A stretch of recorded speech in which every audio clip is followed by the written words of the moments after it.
नमस्कार दोस्तों। आज Nifty almost 80 point positive close दिया और bank Nifty 110 point positive close. देखिए, जो महाराष्ट्र इलेक्शन हुआ उसके रिजल्ट का आउटकम आने के बाद निफ्टी और बैंक निफ्टी एक अच्छा रनअप लिया। निफ्टी ऑलमोस्ट 900 पॉइंट बॉटम से अपसाइड की तरफ गया। सो क्या ये हम बोल सकते हैं कि ये ट्रेंड अब चेंज हो गया है? जो शॉर्ट टर्म ट्रेंड जो बेरिश हुआ था बीच में कपल ऑफ मंथ से, यानी लास्ट फ्यू मंथ्स, वो चेंज होके बुलिश में हो गया। सो इसको हम आज देखेंगे चार्ट के हिसाब से। चार्ट पे क्या इंडिकेट कर रहा है, क्या बुलिश टर्न हुआ है या अभी भी बेरिश टोन बना हुआ है। तो उसके लिए सबसे पहले हम स्टार्ट करेंगे ब्रेथ से। अगर हम ब्रेथ की चार्ट की बात करें तो करंट ब्रेथ का जो लेवल है 74 है और यहाँ पे बुलिश क्रॉसओवर है ऑलरेडी, यानी पहले से। देखिए, ये 21 की अगर हम बात करें कि 21 को जब मार्केट, ये आपको जो इस कैंडल पे आपको दिख रहा है ऑलमोस्ट बॉटम पे, ये इंडिकेट किया कि अब ब्रेथ बुलिश क्रॉसओवर, यहाँ पे बुलिश क्रॉसओवर। तो ये फर्स्ट हिंट था जहां पे कि पॉसिबिलिटी है कि अब ये ट्रेंड जो है एक पॉज ले रहा है डाउन साइड का, और उसके बाद नेक्स्ट डे एक अच्छा खासा एक अपसाइड मूव लिया, उसके बाद फिर से गैप अप और वो ट्रेंड कंटिन्यू रहा। सो ये बुलिश क्रॉसओवर। वैसे ही अगर हम बेरिश क्रॉसओवर की बात करें तो इस डेट को बेरिश क्रॉसओवर हुआ, जो कि डेट क्या था, 8 नवंबर को ये क्रॉस किया था। उसके बाद जो प्राइस जो था 24,200 से लेकर और 23,200, ऑलमोस्ट 1000 पॉइंट का एक ड्रॉप आया बेरिश क्रॉसओवर के बाद। वैसे ही बुलिश क्रॉसओवर के बाद अगर हम देखें तो ऑलमोस्ट 800-900 पॉइंट का आपको एक अपसाइड मूव मिला। तो ये एक ब्रेथ सपोर्ट कर रहा है, इसमें कोई डाउट नहीं है। हाँ, अगर अब यहां पे एक डिस्पैरिटी जरूर है तो पॉसिबल एक कंसोलिडेशन फेज हो सकता है। अब अगर ब्रेथ की अगर हम देख लें कि ब्रेथ सपोर्टिव है तो क्या अदर एसेट क्लास क्या इंडिकेट? देखिए, ऑल एसेट क्लास में गोल्ड की अगर हम बात करें, गोल्ड, जीएस कंपोजिट और यूएसडी आईएनआर, अगर हम देखें कुछ मंथ से, 1-2 महीने से ये आपका आउट परफॉर्म कर रहा था। कौन सा? Bond. Gold already out perform कर रहा था और उसके बाद सेम यूएसडी भी आउट परफॉर्म किया। तो जब ये आउट परफॉर्मेंस अगर कर रहा है अदर एसेट क्लास, इसका मतलब क्या है कि इक्विटी अंडर परफॉर्म कर सकता, और वैसे ही हुआ, अंडर परफॉर्मेंस ही हुआ। अब करंट स्टेज में क्या है? करेंटली जो है अभी भी ये जो डी स्मार्ट लाइन है उसके ऊपर में ट्रेड हो रहा है। तो हाँ, ये कॉलम ऑफ वो में जरूर है। मतलब अगर हम अल्ट्रा शॉर्ट टर्म जिसको बोले, यानी वीक, यानी 1 वीक, 2 वीक या 1 डे, 2 डे, 4 डे, तो ये अल्ट्रा जो शॉर्ट टर्म में है, हाँ, उसमें जरूर ये अंडर परफॉर्मेंस दिखाया है तीनों एसेट क्लास, जो कि इक्विटी मार्केट के लिए एक अच्छा साइन है। लेकिन अभी भी ये चेंज नहीं हुआ है।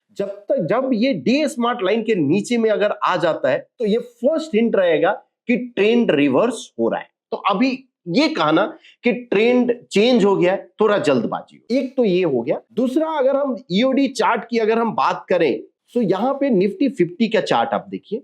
निफ्टी 50 का अभी भी मिनी टॉप ओपन है। सो मिनी टॉप अगर आप यहां से प्लॉट करते हैं तो ये मिनी टॉप है। सो मिनी टॉप जब तक ये ब्रीच नहीं करता है, यानी इसको ब्रेक नहीं करता है और क्लोजिंग बेसिस पे, तब तक ये बोलना कि ट्रेंड चेंज हो गया, जल्दबाजी हो। इसके ऊपर अगर जाता है, यानी डबल टॉप बाय 24,500 के ऊपर, तो हम बोल सकते हैं कि ट्रेंड चेंज हो गया, बिकॉज मेरा बॉटम टॉप वैनिश हो जाएगा और बॉटम क्रिएट हो जाएगा। टेक्निकली अगर लेवल की अगर हम बात करें, हाँ, ये जो ब्रेथ हमने बताया अल्ट्रा शॉर्ट टर्म में रिकवरी। देखिए, दो यानी मल्टीपल टाइप के ट्रेडिंग हो सकते हैं। जैसे अगर मान लीजिए इंट्राडे अगर हम ट्रेडर है तो ऐसा तो नहीं ना कि 24,500 के हम वेट करेंगे, नहीं। इंट्राडे के लिए तो मुझे एक लोअर टाइम फ्रेम पे जाना होगा जहां पे ब्रेथ जैसे सपोर्टिव हुआ और उसके बाद कोई लोअर टाइम फ्रेम पे ट्रेडिंग अपॉर्चुनिटी देखेंगे। लेकिन ईओडी बेसिस पे अगर मुझे ओवरऑल व्यू लेना है कि क्या है शॉर्ट टर्म में, तो हाँ, जैसे इस फेज में, ये फेज जो था जहां पे मिनी बॉटम, आप देखिए, mini bottom, mini bottom, mini bottom, तो मिनी बॉटम अगर है, कंटिन्यू ओपन है, इसका मतलब क्या है कि मेरा अप ट्रेंड है। मिनी टॉप अगर एक्टिवेट हुआ, इसका मतलब क्या है कि डाउन ट्रेंड स्टार्ट। तो एक बार इसको होने देते हैं, यानी 24,500, और उसके बाद एनीवे अब अगर बैंक निफ्टी की बात, तो ये देखिए बैंक निफ्टी का चार्ट। बैंक निफ्टी क्या हुआ है, अगर हम मिनी टॉप मिनी बॉटम अगर कर दे तो मिनी टॉप इसका ये लेवल ऑलमोस्ट वहीं पे, अगर इसको ब्रेच कर जाता है कल तो पॉसिबल यहाँ पे बॉटम यानी क्रिएट हो जाएगा, और यहाँ पे हम बोल सकते हैं कि यहाँ की एक अप ट्रेंड स्टार्ट हो जाएगा। अब अगर दोनों चार्ट का अगर आप देखो तो दोनों चार्ट में क्या है, निफ्टी अभी भी प्रीवियस जो जहां से ये फॉल हुआ है उस टॉप को ब्रेक नहीं किया है, जबकि बैंक निफ्टी इसको ब्रेक कर दिया। ये क्या हिंट दे रहा है? अगर सिंपल चार्ट की इवन आरएस चार्ट अगर आप नहीं भी देखो तो ये क्लियर इंडिकेशन है कि bank Nifty during this period यानी जो जो फॉल हुआ है उसमें कम गिरा है। तो रिलेटिवली क्या हुआ, रिलेटिवली ये स्ट्रांग दिख रहा है। तो बैंक निफ्टी पॉसिबल कि अगर यहां से निफ्टी अगर चलता है तो बैंक निफ्टी आउट परफॉर्म कर सकता है इस चार्ट को देख के। अब अगर इंट्राडे की अगर हम बात कर लें, बिकॉज इंट्राडे के लेवल के हिसाब से क्या होता है, तो बैंक निफ्टी का जो लास्ट 2 डेज में अगर हम देखें वीक में क्या हुआ, तो वीक में ये एक डी स्मार्ट लाइन के ऊपर में गया 23,500 और 500 से लेकर जो डाउन साइड यानी डबल वॉकिंग लाइन देखे तो 24,200। तो 23,500 से 24,200 ऑलमोस्ट 700 पॉइंट ये एक लॉक किया प्रॉफिट का जो डी स्मार्ट के ऊपर। फिर से बुलिश अपॉर्चुनिटी अभी भी यानी बुलिश अभी भी कंटिन्यू है, जो कि उसका पैटर्न फेलियर यानी वॉकिंग लाइन अगर आप देखो तो आपको यहाँ पे वॉकिंग लाइन आपको दिख जाएगा। ये आप देखिए ले यानी प्रीवियस कॉलम पे आपको रखना है, ऐसा नहीं कि करंट कॉलम में, प्रीवियस कॉलम पे अगर आप रखते हो 24,170 है। सो 170 मेरा ट्रेलिंग स्टॉप लॉस जिसको हम बोलते हैं वो मेरा है ये बैंक निफ्टी का। एंड ओवरऑल अभी भी यस स्ट्रांग जरूर है। बैंक निफ्टी की बात करें तो बैंक निफ्टी जो ये लेवल ब्रेक किया ऑलमोस्ट 50,780 यानी 50,800 से लेकर अभी तक 52,300, तो ऑलमोस्ट आपका आप बोल सकते हो कि यहाँ की 1013 यानी 1300 पॉइंट के करीब में 1300-1400 पॉइंट आपके फेवर में अभी भी है और ट्रेंड कंटिन्यू है। करंट स्टेज पे अगर मुझे पैटर्न फेलियर लेवल यानी stop loss trailing stop loss देना है तो क्या होगा 52,075। एक चीज इस चार्ट को अगर थोड़ा बड़ा करे दोनों निफ्टी और बैंक में, इसमें देखिए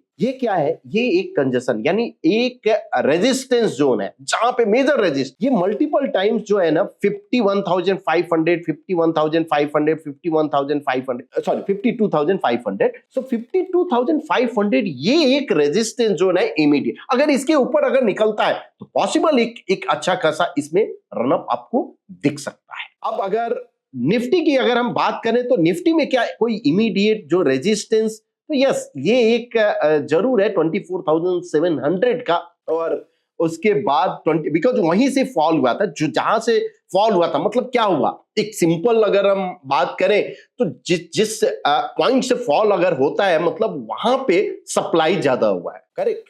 तो ये जो सप्लाई जोन है और सप्लाई आया उसके बाद डिमांड है, तो उस जोन को एक बार क्रॉस करेगा तो पॉसिबल फिर से आपका डिमांड आता है जो कि शॉर्ट कवरिंग और एक्सेट्रा। तो दोनों ही चार्ट ओवरऑल तो बुलिश दिख रहा है। बट अब अगर हम देखें कि सेक्टर का, तो सेक्टर का जैसे हमने बात किया कि निफ्टी बैंक और निफ्टी 50 दोनों की चार्ट में देखें निफ्टी बैंक आउट परफॉर्म दिखा रहा है। अब यहाँ पे आप आर्चोन में अगर हम आते हैं टी स्कैनर में और डीमैप, देखिए डीमैप डिटेल में हम नहीं आपको समझा दें, डीमैप का वीडियो ऑलरेडी प्रशांत सर का है, हम डिस्क्रिप्शन में दे भी देंगे, उस वीडियो को जाके देखिए कि डीमैप कैसे वर्क करता है, ठीक है। तो अब एनएससी सेक्टर पे जाके और स्कैन अगर हम ओवरऑल कर रहे हैं, यहाँ पे टाइम फ्रेम है short term long term overall, तो ओवरऑल रिकमेंडेड है और इसको स्कैन किए तो ये इस तरह का आपको दिख रहा है कि एक जो है ये एक स्काई है जो इसके ऊपर में है और ये वाटर है। मतलब क्या हुआ कि कुछ सेक्टर जो है जो अंडर परफॉर्म कर रहे हैं, कुछ सेक्टर आउट परफॉर्म कर रहे हैं, जहां पे सेक्टर रोटेट होते हैं। तो ये एक इंडिकेट करता है, तो सेक्टर अगर रोटेशन है वैसे ही स्टॉक रोटेट हो गए, करेक्ट, यानी outperformer to underperformer, underperformer to outperformer. तो ये एक आपका इंडिकेट करता है। अब यहां पे आप देखिए प्राइवेट बैंक आपको क्लियर इंडिकेशन क्या दिखा रहा है। अब इस टेबल पे जाके अगर हम प्राइवेट बैंक का अगर हम कर देते हैं यहां पे इसको क्लिक, तो केवल ये सो ये प्राइवेट बैंक क्या हो रहा है आप देखिए, वो ये वाटर से निकल के ये ऊपर में जा रहा है। इसका मतलब कि ये एक आउट परफॉर्मर है।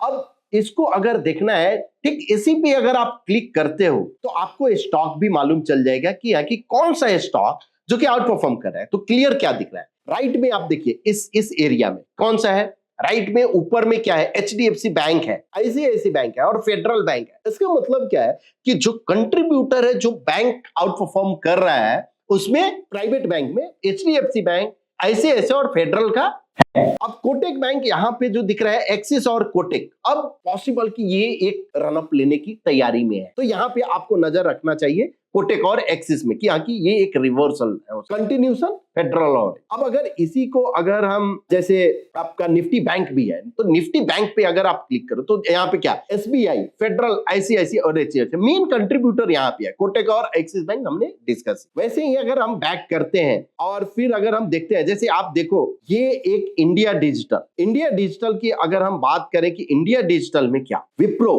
Paytm, Persistent, Coforge, HCL tech. अब HCL टेक का एक एग्जांपल के लिए अगर हम बात करें, जैसे इन्फोसिस हुआ, ये भी आउट परफॉर्म कर रहा है, HCL टेक। तो HCL टेक पे के चार्ट पे अगर आप क्लिक करो, यानी उस पे जस्ट आप, तो ये ओपन हो जाता है चार्ट। अब यहाँ पे आप एनालाइज करके आप देख सकते हो कि क्या पैटर्न है। यहाँ पे क्वार्टरपल है, क्वार्टरपल का ये पैटर्न फेलियर लेवल भी है, तो पैटर्न फेलियर लेवल के हिसाब से बाकी का एनालिसिस आप कर सकते हैं। बट यहाँ से ही एक समझ आ जाता है। अब जोमेटो आप देखो, जोमेटो का रनअप क्या हुआ है, आप यहाँ से ये मल्टीपल डे से कंटिन्यूअस अपसाइड जा रहा है। अब इसका अगर आप चार्ट देखो जोमेटो का, तो क्या कोई भी डबल बॉटम सेल नहीं है। आपको अगर आप डीमैप के थ्रू मोर और लेस आप यहीं पे कहीं पकड़ सकते हो, यानी बॉटम में, बिकॉज यहाँ से टर्न हो रहा है, एटलीस्ट शॉर्ट तो नहीं रहेंगे। वैसे ही अगर आप नौकरी देखो, नौकरी क्या है, नौकरी कंटिन्यूअस अपसाइड, यानी नो डबल बॉटम सेल। और ये अभी भी ये डबल बॉटम सेल का जो लेवल है क्या है, ये आपका 885 है। तो ये एक हमने मेथड डिस्कस किया जिसके थ्रू आप डीमैप के थ्रू